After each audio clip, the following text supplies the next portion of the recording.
What's up, guys? It's Keo Cockerel and welcome back to another American Ninja Warrior video. I'm back again after a little bit of a break, just a couple days that I didn't have a chance to upload because I was out of town. But who cares about that right now, right? Okay, so today I have my full season of 11 review of the whole entire season. Alright, let's get to it. Alright, so I have 10 sections that can get 10 points each. Then it gets to 100, and then I round up to the nearest 10, and that's my ranking. So it'd be out of 10, and we'll see what happens. Alright, we'll start with qualifiers. So, for qualifiers, I gave it a 9 out of 10. The qualifiers were really, really good. It was fun to watch. The editing was great. It was fun to watch for the first time ever. They had good stories, which weren't boring and didn't carry on for very long, which was very awesome. I like that. They've been very much improving in that area. I've also enjoyed the fact that they had the power tower to put some excitement, and they already have the mega wall, so like the qualifiers is exciting now instead of boring, because it's basically usually it's just like a buffer until you get to Las Vegas, just more content before you get there. So now that they have it to where it's actually a lot more fun to watch, I really enjoy that about the qualifiers, and that's why I gave it a 9 out of 10. Moving on to the city finals, this was very, very mediocre compared to the qualifiers. They dropped the ball with this. A&W, they've been this season, I feel like they didn't do a good moderation of how many people should complete the courses, and so I feel like they were just testing it on the city finals, and this is what happened. It's like their lab experiment, and it all garbled up into the city finals. So it's only a 5 out of 10. It was good, but entertaining at times, and Baltimore and the Tacoma regions slowed it down by a lot because there was no finishers. Like, they were going into it, and we're like, okay, we're going to get a lot of finishers these episodes. It's going to be great. Is Jesse Graff going to do it? And then no one makes it through Seattle, and then no one makes it on Baltimore. No one gets past the 8th obstacle. I did not enjoy that. It was a slaughterhouse, and they didn't know how to make it balanced. They need to have, like, aim for 3 finishers, or around 3 estimated, per region for city finals. I think that would be really wise of them, because I believe they had 7 in Cincinnati after they had 0 in Baltimore. I think that's just not balanced at all. It's just, I really enjoyed Michelle Warnke and Jesse Labreck, my bad, that they beat the city finals, which hasn't been done since season 6 when Casey Catanzaro did that. So that was really awesome. We've been waiting for this for so long. I was interested why they didn't use last season's theme of, like, will a woman beat the city finals course, because they didn't reuse that, and last year no one did it, and then this year it happened, and there was like no preview for it at all, except for, of course, the advertisement and spoilers, but we'll get to that later. Okay, so for stage 1, I gave this a 10 out of 10. This is the best stage 1 that they've ever had. They had the perfect amount of finishers. This is why this season was so wacko when it comes to this. They had the perfect 28, which is like a perfect number to beat stage 1. I don't know if they can perfect that again, because they usually have like 35 to 40. They've had that the last couple seasons. Season 8 they had 20, so it's just like, it's either a big number or a small number. I think 28 is a really good number to aim for. I'm just saying they have a lot to work on, because if they want to perfect this like amount that they want to complete the course, they just use this course as an example of how you want your difficulty to be. I loved all the obstacles in stage 1. It was reasonable difficulty, and the pace was really good, so I enjoyed it a lot. Moving on to stage 2, 2 out of 10. This was arguably the worst stage 2 ever, except for probably season 6. That was very boring. I don't know, season 6 was boring, but I don't know, it decent, I guess. There's 2 finishers in that one, but who cares?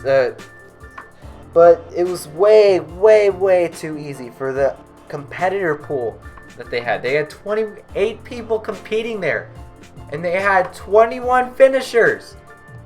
In the safety pass, I'm sad to say it, but it did play a big part. I believe 5 people that used the safety pass made it to stage 3 because of it. And without that safety pass, they would have gone out stage 1 or 2. And that's 5 people minus 21 is 16, which is way less in the grand scheme of things. And there wouldn't be a Drew Dressel or $1 million winner. Daniel Gill would have been the last man standing, getting $100,000. So I feel like Daniel Gill got robbed in a sense, but I know that Drew Dressel had the capability of beating stage 1 anyways. So I feel like that was okay in my mind. I don't really care that much. I'm just saying, like, if this rule wasn't in place, this would have been severely altered. And I don't know if there's a lot of controversy surrounding this fact. Alright, it was the Snooze Fest episode as well. It was just like, okay, at one point in the episode when they started skipping finishers, I'm like, why? It's like, and we'll get to that later, but that was also just annoying. I didn't like that they just made it too easy, I think. I don't blame A&W. They really needed a finisher, but it was okay in my opinion. So it could have been much better. Lots of improvement, but it was exciting to see a good amount of people in stage 3 again, since we haven't had that many, like over 5 or like we haven't had 4 people since season 7. So that was a refresh to see more people on stage 3. Speaking of which, the finale, one of the best finales, if not the best finale ever. I loved every single moment of it. That's why I was thinking stage 3 was just going to be a slaughterhouse before it happened. I knew it just through the history of stage 3. I'm like, 1 or 2 people. I predicted that Daniel Gill and Drew Dressel were going to beat it, and they ended up doing it. So when those 2 did it, I was like, okay, that's a perfect amount of they had 2 finishers for 21 people. It was spread out. Every obstacle took out at least 1 person. So that was really interesting. I give this a 9 out of 10. I really loved this, and it was really good. Okay, now the next section is the edit. So for me, the edit was a really good job this season. I gave it an 8 out of 10. They showed really good runs for the most part. They skipped Chris Wilczewski, Kevin Carbone, Tyler Gillette, to name a few of like the ones that I really would have liked to see. Chris Wilczewski did not get a single run shown. He got completely skipped in stage 1. He fell on the double dipper, by the way. So they didn't show Chris Wilczewski at all in Vegas. And then Tyler Gillette and Kevin Carbone, I think each of them had a full run shown, but that's it. And they made it. They were one of the furthest people to make it that far, which was really impressive. Tyler Gillette and Kevin Carbone both fell on the cane lane, so they were. If they finished that, they would have been just as close as Adam Rail or Daniel Gill or Drew Dressel. So that was just kind of sad to see this season. But overall, the edit was really good. I just enjoyed it a lot. It was nice to have a breath of fresh air. So for the new obstacles, I also gave this an 8 out of 10. They did a good job on them, but so they were just not original. Like, they were good. They did their jobs well, but there weren't a lot of memorable obstacles. So there's not much to say about it. But that's just what I think about it. They're okay, but if you want to see my top 5 obstacles video, you can. There's a link to that at the end of the video and in the description, hopefully. They didn't have a lot of memorable stories. No bad ones, except for Jackson Twait, the cat person. That was horrible. The Cake Ninja was a little boring, but I don't care. It was not terrible, but I don't really want to nitpick so much on that. So the runs shown, they only missed like 3 major people, including Thomas Stillings, that they didn't give a call back. So that's one thing I'm disappointed of, but they made a lot of good casting decisions this season. They had a lot of great new faces for rookies, so they did a really good job. So for that, that's why it's an 8 out of 10. Okay, the last section is my bonus points. And this, we have 10 points to hand out total that we can hand out, and then we'll subtract some depending on if they were good or not. So let's get through it. So I choose a few sections to add points or lose points. So we have the Power Tower. I gave 3 extra points for that. It was really entertaining for the city finals and the qualifiers. Made it much more enjoyable to watch those regions. So I gave it a +3 for that. Digital runs, the existence of those. I wish they had Crashing the Course again. That was such a great. I wish they had that still. That was really fun to watch. But oh well. I wish they showed more Alex Weber. He should have been the sideline reporter, but I'm not complaining with Zuri Hall. So that's +1 for the existence of digital runs. So we had no run airing by an ad this season, like the screen thing. So that's +1. I'm glad they removed that. That was terrible last season. The Akbar moments, that was really fun to watch. I gave that a +1. That was fun to see at the end of the episode. Zuri Hall, +6. She 10 times better than Christine Leahy. She was like droning on. She was like doing it for the money. But Zuri Hall seems interested in the sport, and I'm glad to see. Hopefully, she'll return for future seasons.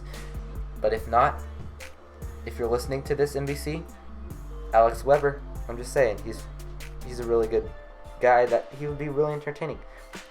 And then the last one. Spoilers. Well, this is not the last one, sorry. But spoilers, -5. The existence of these, that basically spoil that there's going to be a winner. Which, if you didn't know, that was announced by Akbar and Matt. So they're like, hey, there's going to be a winner this season. And that was terrible. That was a terrible, terrible, terrible, terrible decision. Why would they think that's a good idea to show? Like, I can understand, like, for casual viewers they would do that just so they would have a reason to watch it. They're like, oh, we have a winner this season. Casual viewers will enjoy this and we'll get more views and maybe more people will watch next season. But I don't know.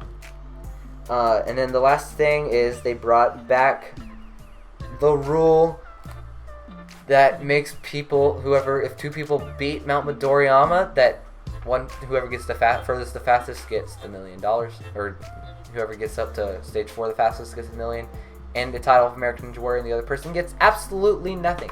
So that's -2 points for that. I could go on a whole video about that, but we don't have time right here. So overall, this season, there's ups and downs throughout it.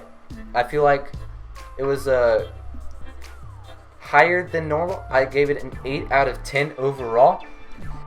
Other than that, that's all my thoughts for this whole entire season. So if you're still sticking around to the end of this video, I appreciate you very much. So if you're still here, if you're new to the channel, can you please subscribe and give this video a like? That's right down below.